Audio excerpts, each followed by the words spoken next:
So welcome to today's video, and this is the actual second video in the series I've done called Soul Vampires. So if you haven't already seen the first video, I recommend watching that first. And this is where I talk about more the narcissistic traits to look out for. And on this video, I'm going to talk about the narcissistic manipulation strategies used by narcissists to try and gain power over you and try and manipulate you, sometimes covertly, under the radar, and sometimes overtly, so where everyone can see it. So I recommend watching that first video and then watching this one. If you haven't already as well, please subscribe to the videos, like the video, and then share it with your friends. So the first strategy is called gaslighting. So this is where the narcissist will reframe a form of abuse to try and kind of almost hypnotize you and confuse you into thinking they're trying to help you. So for example, they may punch you on the arm, and then the person being hit will go, "Ow, why did you hurt me?" And then the narcissist will go, "Well, I didn't hurt you, I'm trying to make you stronger." And they'll try and reframe it in a way that it's trying to help you. The next thing is called triangulation.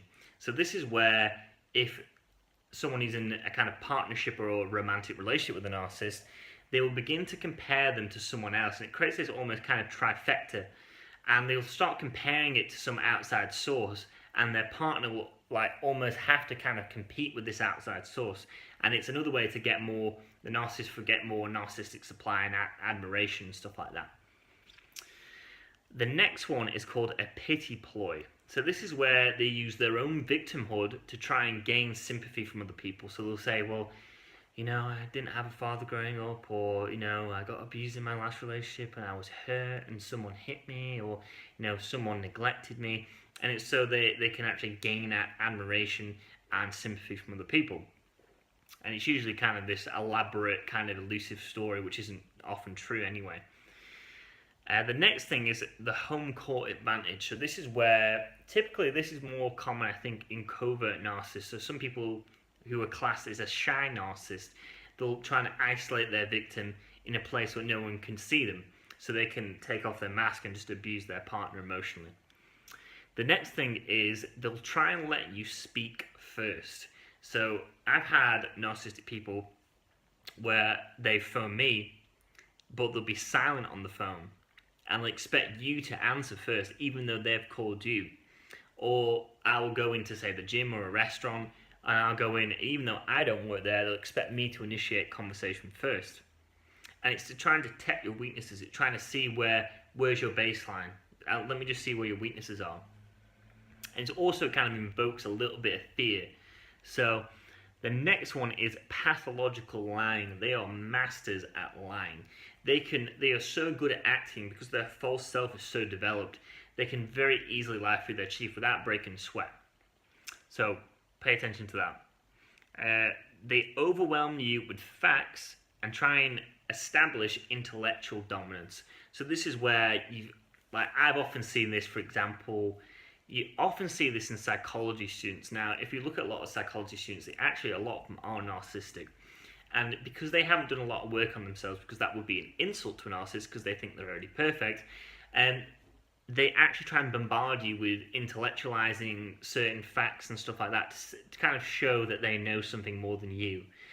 Even though really deep down, they only know the kind of intellectual component of it rather than the practical side of it. So another thing is that they'll always try and raise their voice in conversation to bring the attention back to them in conversation.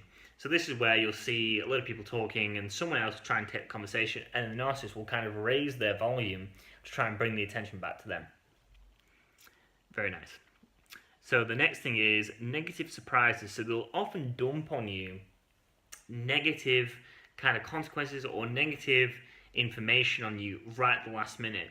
So you might be going out somewhere and then all of a sudden they'll go, "Oh, well, I don't want to go out now." And it'd be just when you've just got ready. So it's another way to try and gain power of you and try and see that disappointment in you. The next thing is they'll give you an ultra time constraint. So this is where they'll rush you to do something to see you panic. And they will actually try and make you create a sense of urgency and a sense of scarcity very, very quickly by saying, "Oh, we need to go here. Why aren't you ready yet? I told you to get ready, 2 minutes ago," or something like that. They'll give you a very short time constraint to do something. So the next thing is covert humor. And this is where they're acting kind of humorous and comedic, but underneath it, they're actually criticizing you. So this is where someone might say a joke and say, well, you're really stupid, aren't you? You're really stupid and really dumb, actually. Like, you have a really low IQ. Or something like that. And it's said in a way that it sounds humorous, but underneath the actual words they're actually saying, it's actually demeaning. It's actually very destructive. A big one is the silent treatment. So this is where, as a form of punishment, it could be on text or on phone calls, it could be in person. If you haven't met their needs, what they'll often do is not reply to you on text for a very long time. They'll often, really take their time in replying to you. They'll often ignore you in conversation until the conversation comes back to them. And it's a way to try and kind of punish you. And it actually invokes, again, fear, shame, guilt, like you've done something wrong as a form of punishment. The next one I call guilting, but people call this in the community, they call it guilt baiting. So this is where the narcissist will ask for a request or something, and then their partner or friend or whatever it is, relative, will say a polite no. And then what the narcissist will then do is try and guilt you into doing it. So guilt is more about doing rather than being. So they'll try and make it seem like, oh, well, I thought you'd like me, I thought you'd love me, I thought you really care for me. A real man wouldn't do that, a real woman wouldn't do that. And they'll start shaming you and guilting you so they can get you to comply with the request. A classic one is called projection. So this is where you acknowledge they have done something wrong. Now, to a narcissist, doing something wrong, it isn't in their belief system. So a way to cope as a shame defense, they'll often project back onto their victim something within themselves. It's the issue. So, for example, wrote some things down here. So a common thing is they'll redirect blame onto their target. So this is where they'll say someone's done something wrong. The person who's the victim will say the narcissist has done something wrong, and then the narcissist will go, you have mental health problems, don't you? Or you're very sensitive, aren't you? Or you can't really take criticism very well, can you? Now, if you criticize a narcissist, this ultimate kind of social confidence they have is very, very fragile. So you could literally just touch it slightly, criticize it, and it would shatter, and they would actually probably get very, very angry.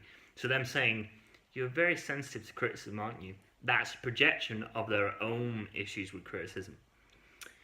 They have something called selective perception. So this is where you'll say, well, you didn't do this one day, and you didn't do this, and I think, you're really insensitive.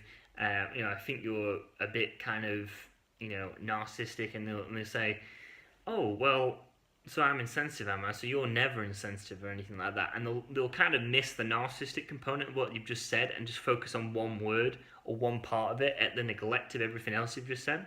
And they'll try and twist it back onto you. So it's kind of another thing they call this is misinterpretation.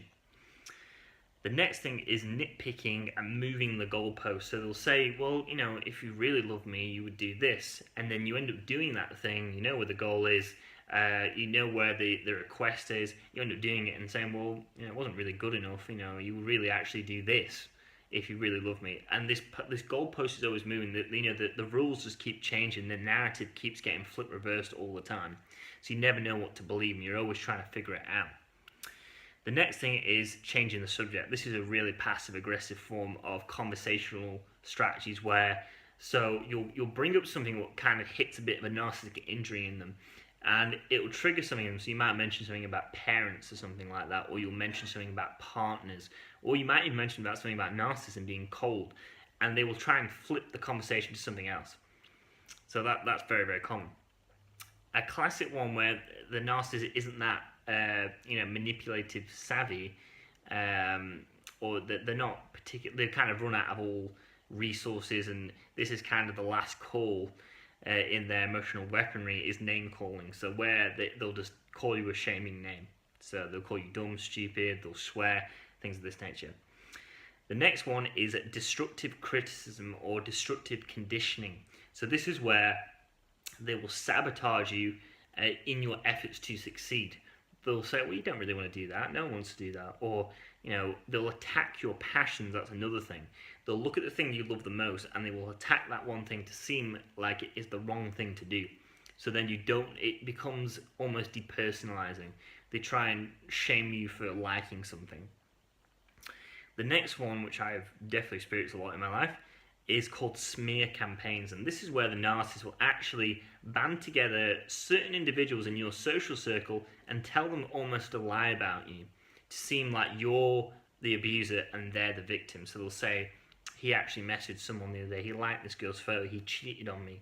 And this is a way so they can band it together and get kind of almost this kind of force multiplied abuser effect, where they actually then other people start projecting on you their hatred and anger for something you haven't really done.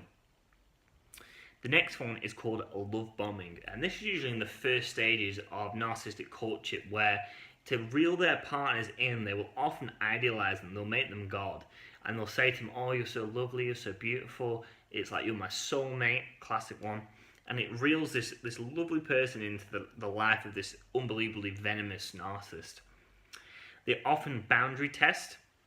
So this is where they'll just see where your boundaries are, and they'll often say like little subtle insults to start with, just see if you'll react to it, see if they can get a bit of a raise out of it. They'll often fake promise as well. So they'll say, well, I'll change, I'll heal, I'll do this work, and they never actually do. The next thing is a condescending, sarcastic tone of voice. So they give a very patronizing tone, like you're stupid or you're too young or something like that. Kind of quickly going through these, but you can follow my lead. The next thing is shaming. So this is where they'll excessively shame and make it seem like there's something wrong with your identity, that it can't be changed. And oftentimes they'll shame the very things they actually admired in the idealization phase of the relationship, so at the start of the relationship. So they'll often shame, for example, they'll attract an empath so they can get loads of narcissistic supply and love from these people who are always giving, and then they'll shame their empathy, or they'll shame their compassion, or they'll shame that they're too nice. But if it's directed at the narcissist, then that's totally fine, but they'll shame the very thing which is very prominent in someone's personality, because it's something they'll find hard to change.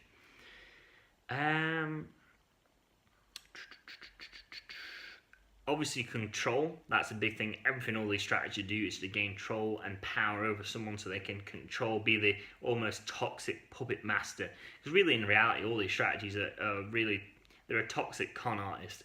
They're always in their false self, they can't be who they are. So they have to control their, as opposed to the codependent who tries to kind of manipulate and kind of shapeshift themselves, the narcissist will actually project outward and try and manipulate everyone else. So they become this really social puppet master and try and manipulate everyone around them to feel okay with themselves.